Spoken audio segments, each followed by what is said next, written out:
Come here, Loki. Okay, we're live. Loki, come here. Come here, Loki. Come here. Come. We're live. It's 2 a.m. It's 2 in the morning. And hey, Diacritical, why are you still awake?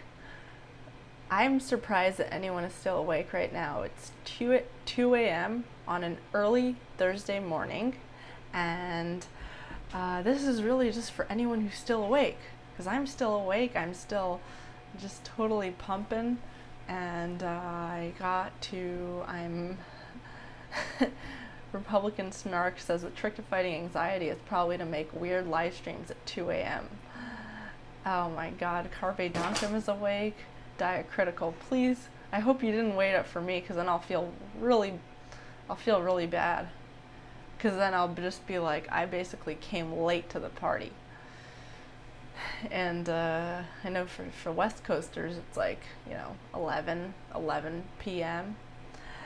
And so I'm actually in Charleston right now. I flew from DC to Charleston, and I'm just here visiting my friend Daniel. I'm still working and everything, just remotely.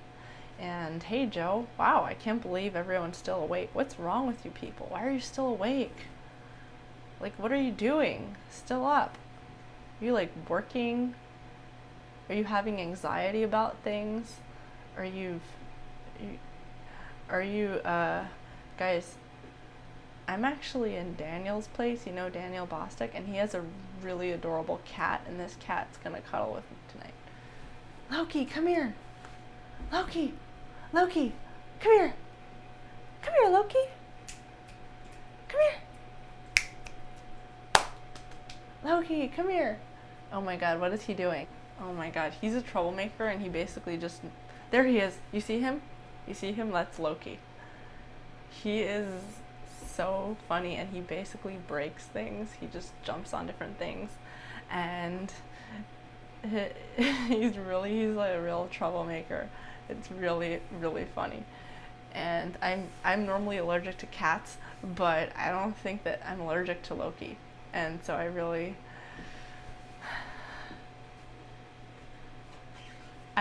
hope that he creeps up on me while I'm sleeping, and he just like comes and cuddles. He doesn't listen to, I'm trying to get him to come here. He doesn't listen to me. But Loki, come here. Oh my god. What is he doing? Guys, do you see what he's doing? Oh my god. No. No. He's gonna break Daniel's stuff. Come here. Come here. Oh, now he wants to go out. Come here.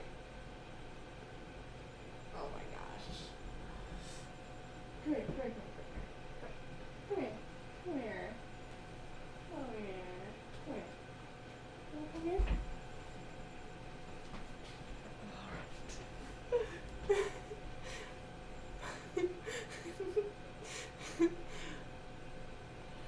Here he is.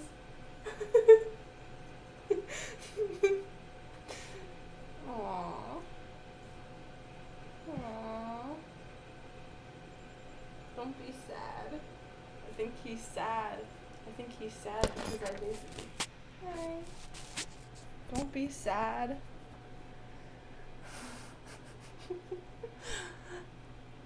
So if you want to reduce your anxiety, just get a cat like this one, and you just won't have any anxiety. Honestly, I made this live stream, and I just feel like actually this is just the trick to anxiety is this cat right here, because the thing about cats and the thing about cats is they literally don't give a shit. They just do whatever they want to do.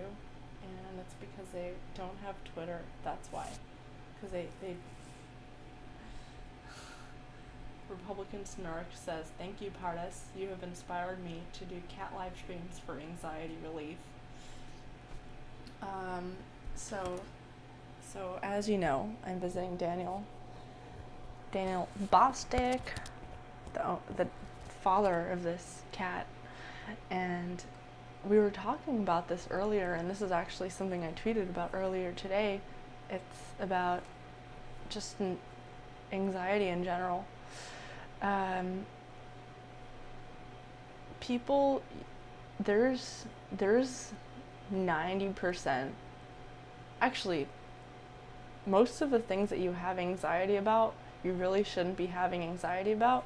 And the things that you do have anxiety about, it's not going to help you by having anxiety about it. So literally, your fears are not helping you in any way. Maybe as alarm bells in like dangerous situation, but most of the time it's not helping you at all.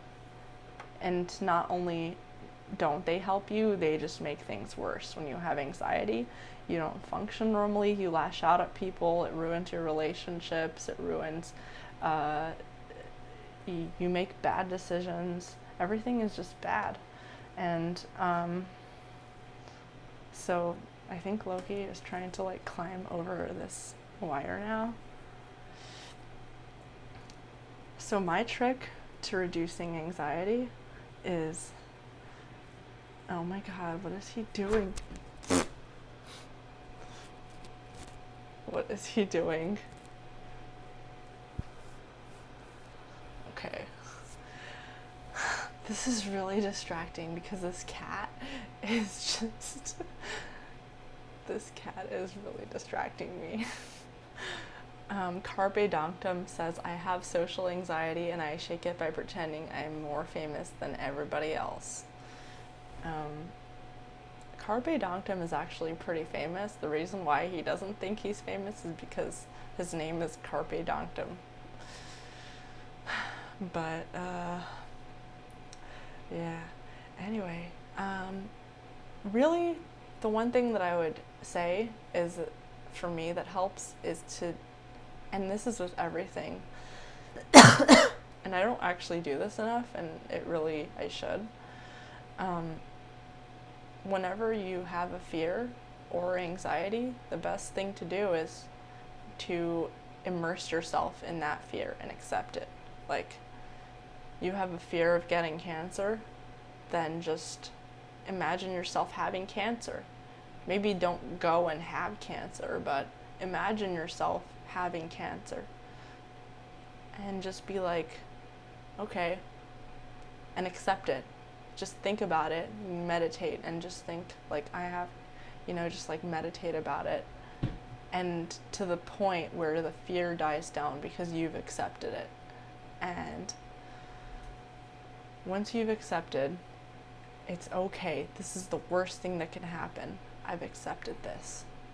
And it's not happening, but once you've accepted it, everything else in the world becomes easier.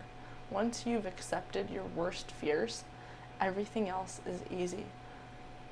Once you have anxiety about something,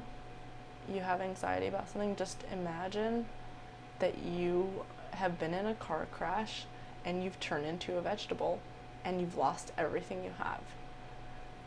And once you've accepted that the worst possible case scenario and understand that whatever you're dealing with right now is not relevant in the big picture, it really doesn't even matter, and you basically are reducing years from your life worrying about things that don't matter.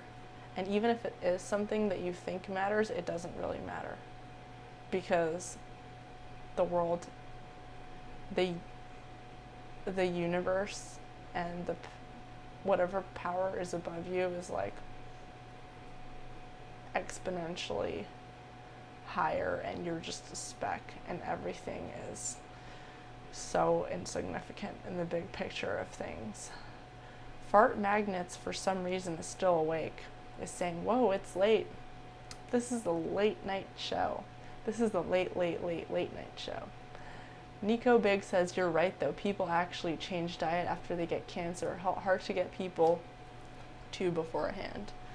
Yeah, like once you have accepted in some way that you have cancer, that you think about it, the most blessed people in the world are people who either survived cancer or thought they had cancer. And I mean, the best one is someone who thought they had cancer, because it's just like you're 100% sure you have it. You live with the idea that you have cancer, and you live with it for a while, and eventually you learn to accept it, and it just forces you to appreciate every minute of your life, because nothing else matters, and you stop caring about the petty things, like, oh no, this thing fell on the floor, oh no, I'm late to my this appointment or that appointment or whatever, because if you have cancer, then none of that matters anyway. You're gonna die. And then when you don't have cancer, it doesn't matter, because you've already come to that realization. Imagine if you can keep doing that, and you can keep reminding yourself of that realization. Imagine if you did that every day. People who are religious do that every day when they pray. Imagine if you did that every day. Imagine how stress-free your life would be. If doing it once can have that sort of impact on you, doing it every day would make you such a wholesome person. That's, I think, one of the reasons why religious people can be so calm when you meet them. You're just like, oh my gosh, how this like super religious, I don't know, whatever, how is this person so calm and just like cool and collected? They're totally faking it. They must be fake. I don't think they're fake. I think that people who are religious are trained to meditate in some way about some sort of death every day. Very religious people who pray every day and do that kind of stuff. They're forced to come to the realization that none of this matters. This is so insignificant. And the world is running in its own way, and there's whatever you're worried about right now is not going to make a difference in the long run. So, or as Diacritical says, if you are on Periscope, you won't know who Diacritical is, because Diacritical is on YouTube.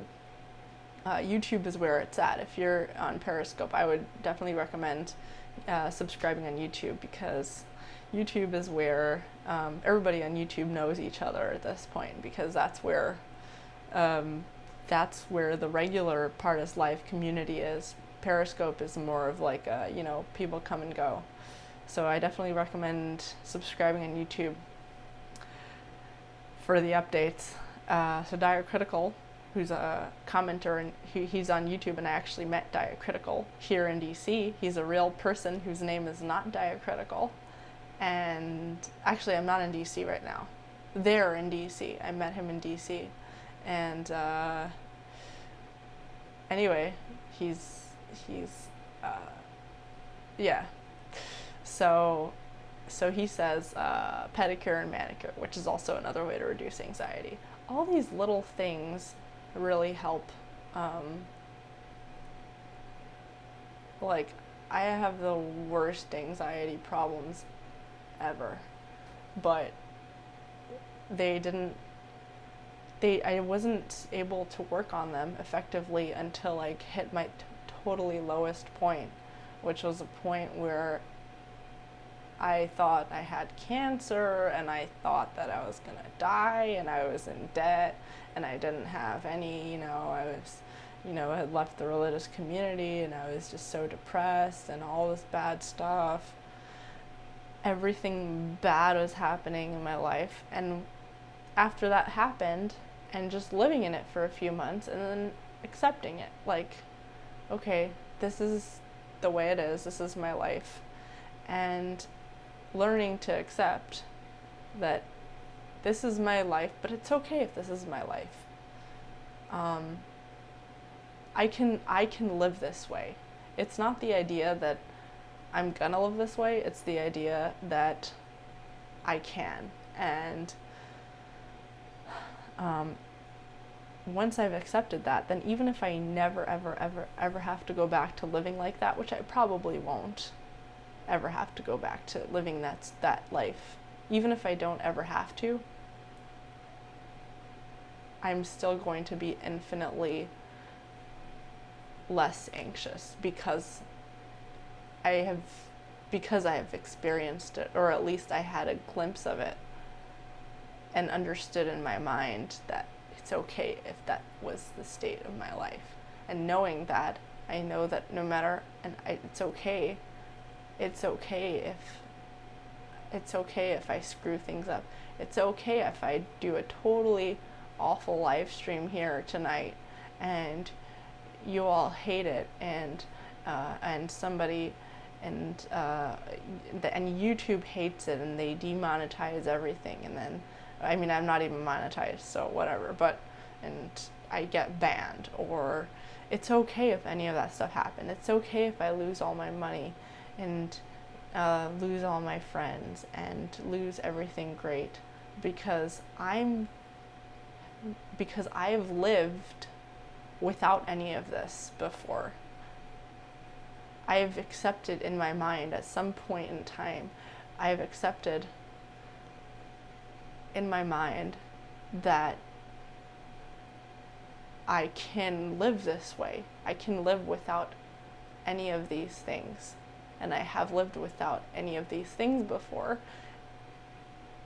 And knowing that I can survive that way and I can still live, because no one can take my soul away from me. I still have my soul, my consciousness. And so like knowing that I can never have that level of anxiety. I can be calm about whatever else I'm doing. Someone is asking why I'm so sad. I'm not sad, it's 2 a.m., so I'm trying to not be so loud and crazy. Also, So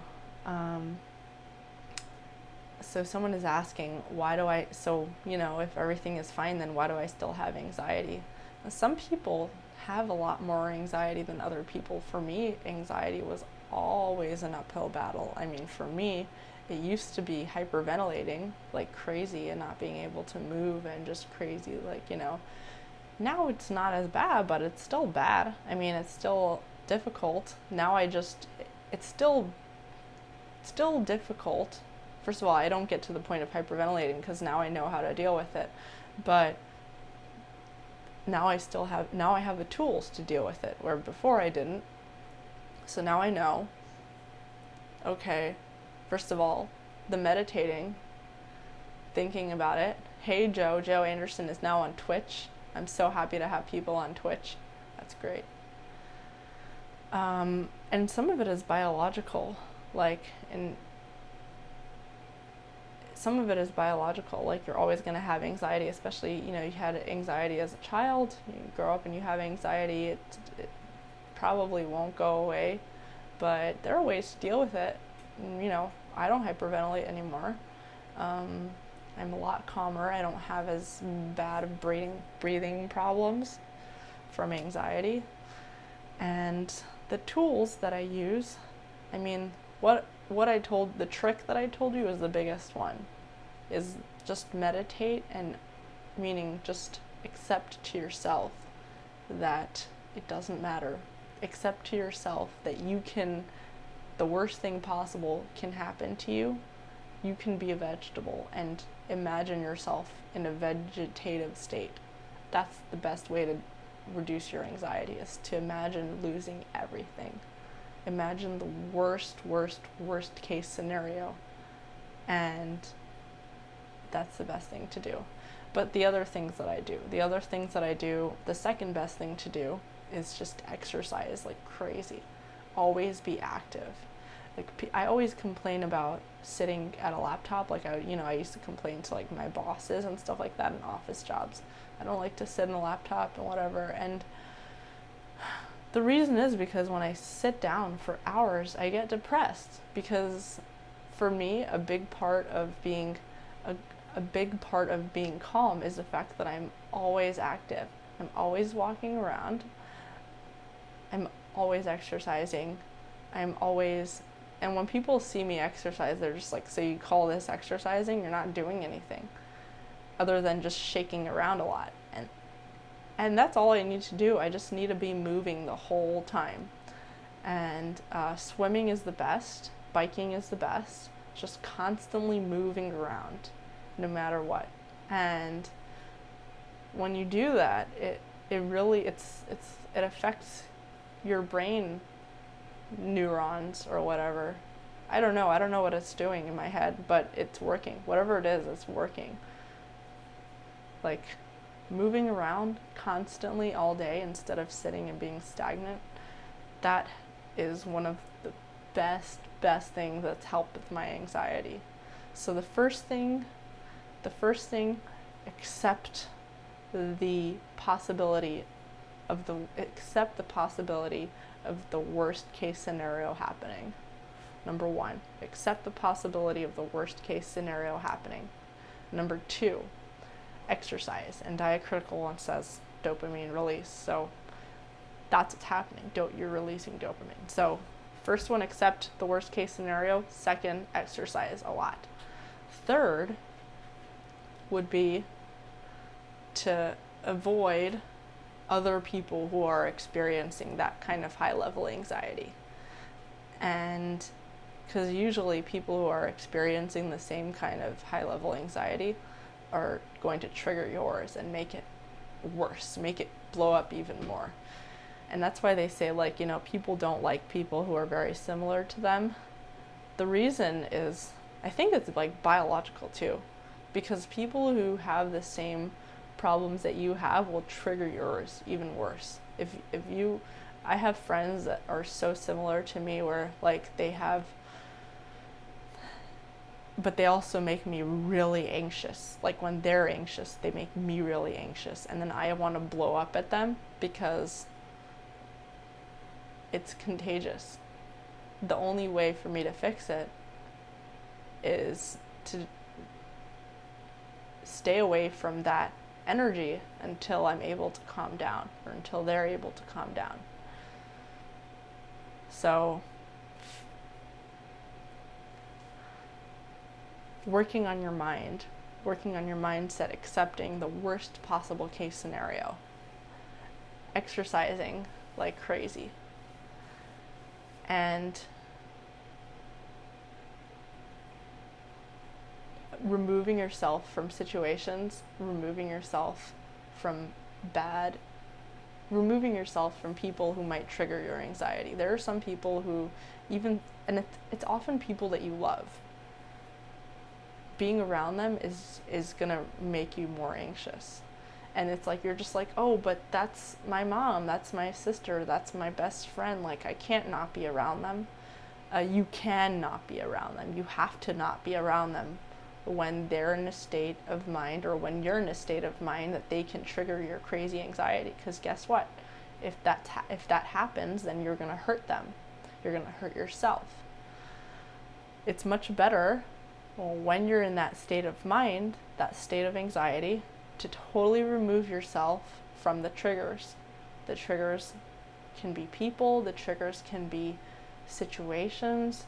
Maybe it's big crowds. For me, it's big crowds. The triggers can be bad sleep, bad diet. I mean, for most people, it's bad sleep, bad diet. So in addition to exercising, sleep, diet. Don't do drugs or alcohol, because those are artificial ways of reducing anxiety, and then when they wear off, it just comes back like tenfold, and you're just even more anxious and crazy than you were before, and nothing has been helped. And then now your routine's just totally messed up, and without routine you become even crazier and more anxious. And do little things for yourself until it dies down. So yeah, it really helps me, and sometimes I even take myself and I spend a lot of time by myself. Like, I have a lot of friends. I'm so lucky for that, but I didn't always have friends. I was kind of not very popular in when I was little and when I was a kid growing up. And so for me, I was used to being by myself a lot, spending a lot of time alone. But so I still do that now. I still spend time alone. I go on trips by myself, and that's a big thing that helps me with my anxiety. Someone is asking if I have a YouTube channel. Definitely subscribe to my YouTube channel. This is my first podcast that I've ever done. Ever. Like my first real podcast that I've done. And I'm doing it on, it's like a nightly live stream. I started doing it in April, which is not long ago. 3 months ago. A little more than 3 months ago. And so we're doing really well. The channel's doing really well. It's a healthy, growing channel. I definitely recommend that you go and subscribe on Facebook. I'm sorry, not Facebook. Not Facebook. I hate Facebook. Go and subscribe on YouTube because that's where a lot of the action's going to be happening. We're going to have these nightly live streams on YouTube. They're also on Twitch. There are a few people who are on Twitch right now, just a handful, and it's really cool. And so definitely go on YouTube. And we do these every night. I'm constantly, with every single person that I've been talking to in this industry,